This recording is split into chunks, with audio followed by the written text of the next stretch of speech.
India market invest মাইন্ডসেটে আপনাদের স্বাগত। যা চ্যানেল নতুন এসেছেন তাদের করলো প্লিজ চ্যানেলটাকে সাবস্ক্রাইব করবেন, লাইক করবেন, বেল আইকনটা প্রেস করবেন, তার সাথে অল বাটনটা প্রেস করবেন, নোটিফিকেশন সঙ্গে সঙ্গে আপনাদের কাছে গিয়ে পৌঁছাবে। নিফটি ফিফটি দেখুন, নিফটি ফিফটিকে দেখলে দেখা যাবে নিফটি আজকের দিনে 2.23% ব্যাপক একটা ভালো আপসাইড মুভমেন্ট দেখাচ্ছে। শুধু নিফটি নয়, সেন্সেক্সকেও দেখলে দেখা যাবে 2%-এর ওপর একটা ভালো আপসাইড মুভমেন্ট দেখাচ্ছে। নিফটি ব্যাংক বা ব্যাংক নিফটিকেও দেখলে দেখা যাবে আজকে কিন্তু 1.64% একটা ভালো আপসাইড মুভমেন্ট দেখাচ্ছে, যেখানে ট্রেড ওয়ারকে নিয়ে কিন্তু সারা দুনিয়ার মার্কেট পড়ছিল। তো হঠাৎ করে কী এমন হলো যেখানে আজকে ইন্ডিয়ান মার্কেট এতটা ভালো মুভমেন্ট দেখাচ্ছে? শুধু ইন্ডিয়ান মার্কেট নয়, কালকে আমরা দেখেছিলাম যে ডাউয়ের মধ্যেও কিন্তু ভালো একটা রিকভারি দেখা গেছে, ন্যাসড্যাকের মধ্যেও ভালো একটা রিকভারি দেখা গেছে। ইউরোপের মার্কেট ওপেন হয়ে গেছে, তো ইউরোপের মার্কেটকেও দেখলে দেখাবে দেখুন জার্মানির মার্কেট 1%-এর ওপরে, ফুটসি অর্থাৎ ইউকের মার্কেট 1.5%-এর কাছাকাছি, ফ্রান্সের মার্কেট 1.5%-এর ওপরে, আদার্স ইউরোপের মেজর বেলজিয়াম বলুন, মেজর মার্কেটগুলো বলুন, সেগুলো কিন্তু পজিটিভ। তার পাশাপাশি দেখলে দেখা যাবে যে রাশিয়ার মার্কেটও আজকের দিনে কিন্তু ভালোই পজিটিভ রয়েছে। তার পাশাপাশি আমরা যদি নিকিকে দেখি, দেখুন নিকি ব্যাপক পড়েছিল, তার সাথে কিন্তু ভালো রিকভারিও দেখিয়েছে নিকি জাপানের মার্কেট। অস্ট্রেলিয়ার মার্কেটও যথেষ্ট ভালো করেছে, চায়নার মার্কেটও কিন্তু আজকের দিনে দেখলে দেখা যাবে পজিটিভ। বিশেষ করে হ্যাংসেং কালকে ব্যাপক গিরাওয়াট দেখিয়েছিল, আজকের দিনে 1.5%, প্রায় 2%-এর কাছাকাছি কিন্তু একটা ভালো আপসাইড মুভমেন্ট দেখাচ্ছে। আমাদের মার্কেটের সাথে চলে আমেরিকার ফিউচার। তো ফিউচার ডাউয়ের ফিউচারকেও দেখলে দেখা যাবে ডাউয়ের ফিউচারও কিন্তু প্রায় 2.5% মতন একটা ভালো আপসাইড মুভমেন্ট দেখাচ্ছে। এবং ন্যাসডাকের ফিউচারকে দেখলে দেখা যাবে সেটাও কিন্তু 1.5%-এর কাছাকাছি ভালো একটা আপসাইড মুভমেন্ট দেখাচ্ছে। তাহলে কি ট্রেড ওয়ার শেষ এবং ট্রেড ওয়ার সম্বন্ধে পজিটিভ কিছু নিউজ পাওয়া যাচ্ছে? সেরকম কিচ্ছু নিউজ পাওয়া যাচ্ছে না। দেখলে দেখা কি ইউরোপের মার্কেট কি আমেরিকার মার্কেট, এই ট্রেড ওয়ারকে নিয়ে কিন্তু অনেকটা কারেকশন হয়েছে। ইন্ডিভিজুয়ালি দেখলে দেখাবে কোনো ইন্ডেক্স 12% 3 দিনে, কোনো ইন্ডেক্স 14-15% মতন কারেকশান হয়েছে। আর চায়নার ইন্ডেক্স হ্যাংসেং, সেটা তো একদিনেই গতকালকেই প্রায় 15% মতন কারেকশান হয়েছে। তো স্যার ম্যাসিভ কারেকশান কিন্তু দেখা গেছে এই ট্রেড ওয়ারকে নিয়ে, যেখানে এবার কিছুটা স্বস্তি দেখাচ্ছে মার্কেট। তার জন্য দেখলে দেখা যাবে দেখুন ওয়ার্ল্ড মার্কেটের সাথে সাথে কিন্তু ইন্ডিয়ার মার্কেটও যথেষ্ট ভালো রিকভারি দেখিয়েছে আজকের দিনে।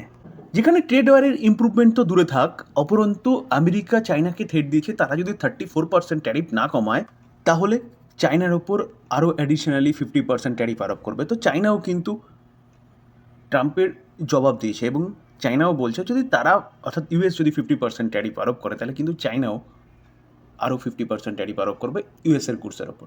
তো ট্রেড ওয়ার জারি রয়েছে, অর্থাৎ চলছে। মার্কেট কেন রিকভারি করলো? দেখুন স্যার, সব কিছুর একটা ভ্যালুয়েশন থাকে, তো ভ্যালু অ্যাডজাস্ট হয়ে গেছে। তো এখান থেকে ট্রেড ওয়ারকে নিয়ে মার্কেট পড়ার মতন তেমন আর জায়গা নেই। তাহলে কি ইনফ্লেশন বা রিসেশন যেটা শোনা যাচ্ছে সেটা কি ইমপ্রুভমেন্ট হয়ে গেল? সেটা কি আর হবে না? দেখুন সেটা ইমপ্রুভমেন্ট হয়নি, কারণ যদি ট্রেড ওয়ার এইভাবে চলতে থাকে তাহলে কিন্তু আমেরিকা বলুন সবচেয়ে বেশি ক্ষতি হবে এবং তার সাথে সাথে চায়না বলুন ওয়ার্ল্ড ইকোনমি কিন্তু ক্ষতি হবে।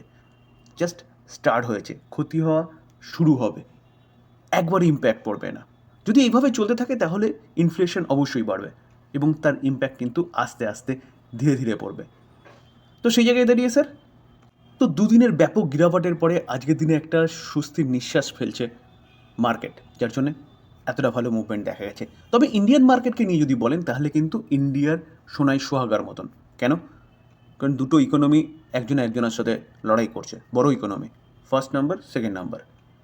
ভারতের ইকোনমি অনেকটাই ছোট।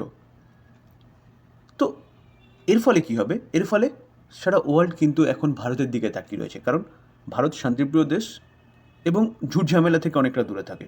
ট্রাম্প ট্যারিফ আরোপ করেছে, হয়তো আরও আরোপ করতো, কিন্তু ডোনাল্ড ট্রাম্পের সাথে মোদিজির কথাবার্তা বা মোদিজি গিয়ে আলোচনা করা, পীযূষ গোয়েল আলোচনা করা, ডোনাল্ড ট্রাম্পের ওখান থেকে একটা টিম এসে ইন্ডিয়ার মধ্যে আলোচনা করা, তার ফলে দেখলে দেখা যাবে আশেপাশের এশিয়ান কান্ট্রিগুলোর থেকে কিন্তু আমাদের দেশের ওপর ট্যারিফ অনেক কম লেগেছে। ইভেন বাংলাদেশ বলুন, পাকিস্তান বলুন, চায়না বলুন, আদার্স যেসব দেশগুলো রয়েছে, মায়ানমার বলুন, তার থেকে কিন্তু অনেক কম ট্যারিফ আরোপ করছে। তো সেই জায়গায় দাঁড়িয়ে স্যার ভারতের কাছে কিন্তু একটা অ্যাডভান্টেজ রয়েছে, যেখানে এখনও কিন্তু কথাবার্তা চলছে ইউএসের সাথে ট্যারিফ নিয়ে। তো সেই জায়গায় দাঁড়িয়ে স্যার ভারতের কাছে অ্যাডভান্টেজ অনেকটাই রয়েছে। তার পাশাপাশি তাহলে কি মার্কেট এখান থেকে খুব ভালো রিকভারি করবে ভারতের মার্কেট? সেটা কিন্তু নয়। কারণ ওয়ার্ল্ড ইকোনমি যদি খারাপ হয়, অর্থাৎ ইনফ্লেশন বাড়ে বা রিসেশনের দিকে যায় যদি ইউএস, যেটা শোনা যাচ্ছে বিভিন্ন ব্রোকিং হাউস থেকে, বিভিন্ন মহল থেকে, তাহলে কিন্তু ইম্প্যাক্ট ভারতের মার্কেটেও পড়বে। তো সেই জায়গায় দাঁড়িয়ে স্যার সেই ইম্প্যাক্টটা কতদিনে আসবে? সেই ইম্প্যাক্টটা কিন্তু লং টার্মে, আস্তে আস্তে 1 বছর দেখা গেল মার্কেট এখন কি করবে, এখন বলতে পারেন কনসলিডেট করবে। মার্কেট ওপরের দিকেও যাবে না, নিচের দিকেও আসবে না। দিঙ্গাজ ইনভেস্টর বিজয় কেডিয়া স্যার তিনিও কিন্তু একই কথা বলছেন ইউএসের ট্যারিফকে নিয়ে এবং ট্রেড ওয়ারকে নিয়ে। কী কথা? যেখানে ভারতের পার্শ্ববর্তী যেসব দেশগুলো আছে তাদের ওপর, চায়নার ওপর অ্যাপ্রক্সিমেট 54%, ভিয়েতনামের ওপর 46%, 47% বাংলাদেশের ওপর, পাকিস্তানের ওপরও যথেষ্ট ভালো ট্যারিফ আরোপ করা হয়েছে। তো এইসব দেশ থেকে যেসব গুডসগুলো যেত সেগুলোর দাম কিন্তু অনেকটা বেশি হবে তুলনামূলক আমাদের দেশ থেকে যেসব গুডগুলো যাবে তার থেকে, কারণ আমাদের ওপর অনলি ফর 26% ট্যারিফ আরোপ করা হয়েছে। এবং তার পাশাপাশি বিজয় কেডিয়া স্যার আরও বলছে যে এই টাইম পিরিয়ডে মানে 2 থেকে 3 বছর পর্যন্ত তিনি টাইম দিচ্ছে যে কি নিফটি আবারও 26,000-এ যাবে যদি এরকমভাবে চলতে থাকে, অর্থাৎ ট্যারিফ যুদ্ধ চলতে থাকে বিভিন্ন দেশের ওপর। যদি ট্যারিফ যুদ্ধ শেষ হয়ে যায় বা ট্যারিফ নিয়ে যা যা করেছে ডোনাল্ড ট্রাম্প সেগুলো যদি উইথড্র করে নেয়, তাহলে কিন্তু ওয়ার্ল্ড ইকোনমি ভালো মতন গ্রো করবে, ইন্ডিয়ান ইকোনমি যথেষ্ট ভালো গ্রো করবে। যদি ট্যারিফ যুদ্ধ চলে যেরকমভাবে চলছে বর্তমানে, তাহলে নিফটিকে আবার 26,000-এ যেতে গেলে বিজয় কেডিয়া স্যার বলছে 2 থেকে 3 বছর সময় লাগতে পারে, 2 থেকে 3 বছর সময় লাগতে পারে। কারণ ইকোনমিতে যদি স্লোডাউন আসে, ইউএস যদি রিসেশনে যায় এবং ইনফ্লেশন যদি বাড়তে থাকে, তাহলে সেটাকে সামাল দিতে কিন্তু সময় লাগবে। এবং মার্কেট কি করবে? মার্কেট কনসলিডেট করবে, কোনো দিকে মুভমেন্ট দেখাবে না, আপসাইড না ডাউনসাইড। তো এই কনসলিডেট ফেজের মধ্যে দিয়ে যাবে মার্কেট এবং বলছে কি 2026-এ শেষের দিকে কি 27-এর দিকে 26,000-এর কাছাকাছি যেতে পারে ইন্ডিয়ান মার্কেট। এটা কিন্তু বিজয় কেডিয়া স্যারের প্রেডিক্ট অনুযায়ী বলা হচ্ছে। তো উনি কি বলছেন? উনি বলছেন স্টক স্পেসিফিক যেতে, ইন্ডেক্স একই জায়গায় থাকবে, কিন্তু ভালো ভালো কোম্পানি, ভালো ভালো শেয়ার ভালো মুভমেন্ট দেখাবে এবং সেখান থেকে ভালো রিটার্নও পাওয়া যাবে। তো স্টক স্পেসিফিক তিনি কাজ করার কথা বলছেন এবং তিনি তার ইন্টারভিউতে বলছেন যে মার্কেট ক্র্যাশ তিনি অনেকবার দেখেছেন। তো সেই অনুযায়ী তিনি এই ক্র্যাশে, অর্থাৎ এই ডাউনফলে কোনো ভয় না পেয়ে ইনভেস্টমেন্টের, ভালো ভালো কোম্পানিগুলোতে ইনভেস্টমেন্টের অপরচুনিটি খোঁজার কথা বলছেন। তো তিনিও তাই করবেন। এই হচ্ছে আলোচনা, এইভাবেই মার্কেট ওয়ার্ক করে এবং আজকের দিনে এই কারণেই কিন্তু নিফটি এতটা ভালো মুভমেন্ট দেখাচ্ছে। ট্রেড ওয়ার কিন্তু শেষ হয়ে যায়নি। ট্রেড ওয়ারের ইম্প্যাক্ট সামনের দিকে যেরকমভাবে দেখা গেছে সেরকমভাবে কিন্তু আর পড়বে না। মার্কেট কনসলিডেট করবে, এটা হচ্ছে বিজয় কেডিয়া স্যারের কথা। এবার চিন্তাভাবনা আপনি কী করবেন? দেখুন, যদি লং টার্ম ইনভেস্টার হন তাহলে কিন্তু চিন্তা করার কিছু নেই। লং টার্ম মিনস মিনিমাম 5 বছর আর ম্যাক্সিমাম 10 বছর 15 বছর স্বপ্ন পূরণের জন্যে, যেটা বিজয় কেডিয়া স্যার বলুন, রাধাকৃষ্ণ দামানি বলুন, বা রাকেশ ঝুনঝুনওয়ালা বলুন, বা আপনি ওয়ারেন বাফে বলুন, যেটা তারা করে এসছে। যদি সেরকম ইনভেস্টার হন বা সেরকম চিন্তাভাবনা পোষণ করেন, তাহলে এই অপরচুনিটিটাকে কাজে লাগাতে হবে, মার্কেটের গিরাবাটের অপরচুনিটিটাকে। তো সেখানে ভয় না পেয়ে আপনি কিন্তু ভালো ভালো কোম্পানি চুজ করে বাই করার অপরচুনিটি খুঁজতে পারেন।